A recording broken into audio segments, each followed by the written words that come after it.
Capítulo 2. Unos días después, cuando Jesús entró de nuevo en Capernaum, la gente supo que estaba en una casa, y se aglomeró allí tanto gentío que ya no quedaba sitio ni siquiera delante de la puerta, y él les predicaba. En esto, llegaron unos hombres con un paralítico, llevado por 4 de ellos, y como no podían llegar con él hasta Jesús por la multitud, abrieron el techo encima del lugar donde se hallaba Jesús, y por la abertura descolgaron la camilla en la que estaba tendido el paralítico. Al ver Jesús la fe de ellos, le dijo al paralítico: «Hijo, te son perdonados tus pecados». Pero estaban sentados allí algunos de los escribas, y pensaban en su interior: «¿Por qué habla éste así? Está blasfemando. ¿Quién puede perdonar los pecados sino solo Dios?». En ese mismo instante, Jesús se dio cuenta en su espíritu de que eso era lo que estaban pensando en sus corazones, y les dijo: «¿Por qué están pensando esas cosas en sus corazones? ¿Qué es más fácil? ¿Decirle al paralítico: ¿te son perdonados tus pecados? ¿O decirle: levántate, toma tu camilla y anda? Pues para que sepan que el Hijo del Hombre tiene autoridad en la tierra para perdonar los pecados», le dijo entonces al paralítico: «A ti te digo, levántate, toma tu camilla y vete a tu casa». Él se levantó, cargó enseguida su camilla, y salió caminando a la vista de todos ellos, con lo que todos quedaron asombrados, y alabaron a Dios diciendo: «Jamás hemos visto cosa semejante». De nuevo salió Jesús a la ribera del lago. Se le acercó una gran multitud, y comenzó a enseñarles. Al pasar, vio a Leví, hijo de Alfeo, sentado a la mesa de impuestos. Jesús le dijo: «Sígueme». Leví se levantó y lo siguió. Mientras Jesús estaba comiendo en casa de Leví, muchos cobradores de impuestos y pecadores estaban comiendo con él y con sus discípulos, pues había muchos que lo seguían. Cuando los escribas y los fariseos lo vieron comiendo con pecadores y cobradores de impuestos, preguntaron a sus discípulos: «¿Por qué come con cobradores de impuestos y pecadores?». Al oír esto, Jesús les dijo: «No son los sanos los que necesitan médico, sino los enfermos. No he venido a llamar a los justos, sino a los pecadores». Los discípulos de Juan y los fariseos estaban ayunando, y algunas personas fueron a decirle a Jesús: «¿Cómo es que los discípulos de Juan y los discípulos de los fariseos ayunan, pero los tuyos no ayunan?» Jesús respondió: «¿Cómo pueden ayunar los invitados del esposo mientras éste está con ellos? No pueden hacerlo mientras lo tienen entre ellos. Pero días vendrán cuando les será arrebatado el esposo, y entonces ayunarán en aquel día. Nadie pone un remiendo de paño nuevo en un vestido viejo. De lo contrario, el remiendo tira fuerte del vestido, y la rotura se hace mayor. Y nadie echa vino nuevo en odres viejos. De lo contrario, el vino hará reventar los odres, y se echarán a perder tanto el vino como los odres. El vino nuevo se pone en odres nuevos». Un sábado, estaba pasando Jesús por un trigal, y sus discípulos comenzaron a arrancar a su paso algunas espigas. Y los fariseos le dijeron: «Mira, ¿por qué están haciendo en el día sábado lo que no está permitido?». Respondió él: «¿Nunca han leído lo que hizo David cuando él y sus acompañantes tuvieron hambre y pasaron necesidad?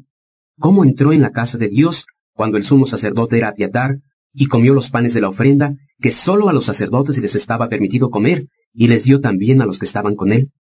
Y les dijo: el sábado fue hecho para el hombre, no el hombre para el sábado. Así que el Hijo del Hombre es Señor incluso del sábado». Capítulo 3. En otra ocasión, entró en la sinagoga, y había allí un hombre que tenía la mano paralizada. Algunos de ellos estaban buscando un pretexto para acusar a Jesús, y no le quitaban la vista para ver si lo sanaba en día sábado. Jesús le dijo al hombre de la mano atrofiada: «Levántate y ponte enfrente de todos». Entonces Jesús les preguntó: «¿Qué es lo que está permitido en día sábado? ¿Hacer el bien o hacer el mal? ¿Salvar una vida o matar?». Pero ellos permanecían callados. Y él, pasando con enojo su mirada sobre ellos, profundamente apenado por la dureza de sus corazones, le dijo al hombre: «Estira la mano». Él la estiró, y la mano le quedó completamente restablecida. Entonces los fariseos salieron de allí, y confabularon inmediatamente con los herodianos, para encontrar el modo de acabar con Jesús. Jesús se retiró con sus discípulos al lago, y lo seguía una gran multitud desde Galilea. Cuando se enteraron de todo lo que hacía, vino hacia él mucha gente desde Judea, Jerusalén, Idumea, del otro lado del Jordán y de los pueblos vecinos a Tiro y Sidón.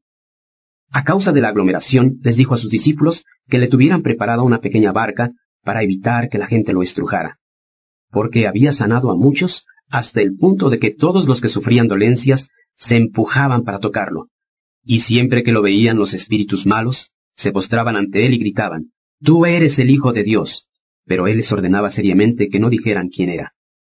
Subió Jesús al monte, llamó hacia sí a los que él quiso y fueron hacia él. Eligió a 12 nombrándolos apóstoles, para que estuvieran con él, para enviarlos a predicar y para que tuvieran autoridad para echar los demonios. Y estos son los 12 que él nombró: Simón, a quien puso el nombre de Pedro; Jacobo, hijo de Zebedeo, y su hermano Juan, a quienes puso el nombre de Boanerges, que significa hijos del trueno; Andrés, Felipe, Bartolomé, Mateo, Tomás, Jacobo, hijo de Alfeo, Tadeo, Simón el celote, y Judas Iscariote, quien lo traicionó. Luego entró en una casa, y de nuevo se congregó una multitud de tal manera que no les dejaban ni comer. Cuando se enteraron sus familiares, salieron a apoderarse de él, porque decían, «Está loco». Y los escribas que habían bajado de Jerusalén decían, «Está poseído por Beelzebú. Arroja los demonios en nombre del príncipe de los demonios». Entonces Jesús los llamó y les dijo en parábolas, «¿Cómo puede Satanás echar a Satanás? Si un reino está dividido contra sí mismo, tal reino no puede seguir en pie. Si una casa está dividida contra sí misma, esa casa no puede seguir en pie. Y si Satanás se levanta contra sí mismo y está dividido, no puede sostenerse, sino que ha llegado su fin. De hecho, nadie puede entrar en la casa de un hombre fuerte y arrebatarle sus posesiones, a menos que primero lo ate. Entonces ya puede robar su casa. Les digo de veras que todos los pecados y blasfemias de los hombres les serán perdonados. Pero el que blasfeme contra el Espíritu Santo no tendrá perdón jamás, sino que es culpable de un pecado eterno. Dijo esto porque estaban diciendo, «Tiene un espíritu malo». Llegaron entonces la madre y los hermanos de Jesús. Se quedaron fuera y enviaron a llamarlo. Había mucha gente sentada alrededor de él y le dijeron, «Tu madre y tus hermanos están fuera y te buscan». «¿Quiénes son mi madre y mis hermanos?», preguntó él. Y mirando a los que estaban sentados alrededor de él, añadió, «Aquí están mi madre y mis hermanos. Cualquiera que haga la voluntad de Dios es mi hermano, mi hermana y mi madre». Capítulo 4. En otra ocasión, Jesús comenzó a enseñar junto al lago. El gentío que se reunió alrededor de él era tan numeroso que tuvo que subirse a una barca que estaba en el lago, y se sentó mientras toda la gente estaba en la orilla, frente al lago. Él les enseñaba muchas cosas en parábolas, y les decía en su enseñanza, «Escuchen, un sembrador salió a sembrar su semilla. Mientras sembraba la semilla, parte de la semilla cayó a un lado del camino, y vinieron los pájaros y se la comieron. Otra parte cayó en sitio rocoso, donde no tenía mucha tierra, y brotó deprisa, porque la tierra no tenía profundidad. Pero cuando salió el sol, las plantas se marchitaron, y por no tener raíz se secaron. Otra parte cayó entre espinas, las que al crecer la ahogaron, de modo que no llegó a echar espiga. Por fin, otra parte cayó en buen terreno. Brotó, creció y echó espiga, multiplicándose 30, 60 y hasta 100 por uno.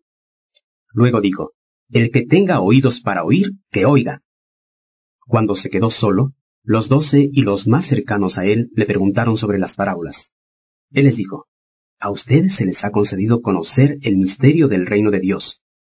Pero a los de fuera, todo se les presenta en parábolas, de manera que, aunque vean, no perciban, y aunque oigan, no entiendan.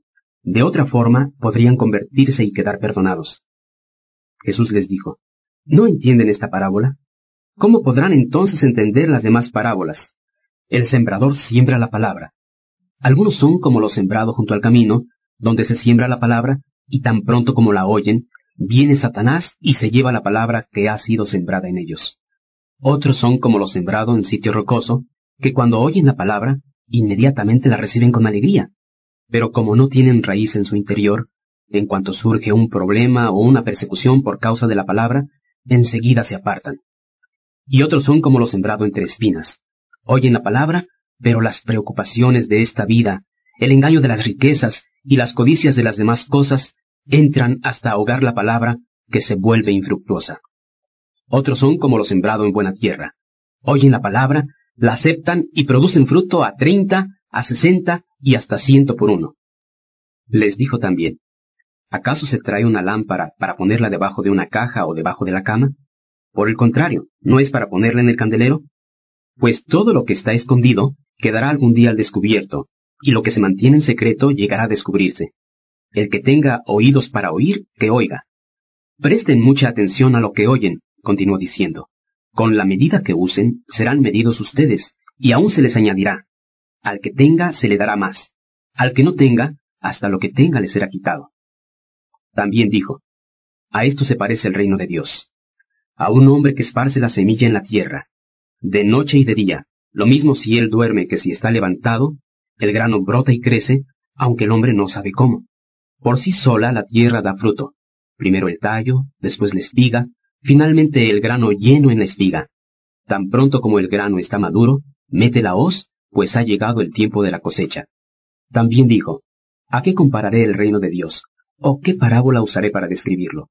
Es como un grano de mostaza, que es la más pequeña de las semillas que se siembran en la tierra. Pero una vez sembrada, crece hasta convertirse en la mayor de las hortalizas, con unas ramas tan grandes que las aves del cielo pueden cobijarse a su sombra. Con muchas parábolas semejantes, les enseñaba Jesús la palabra, en la medida en que eran capaces de entenderla.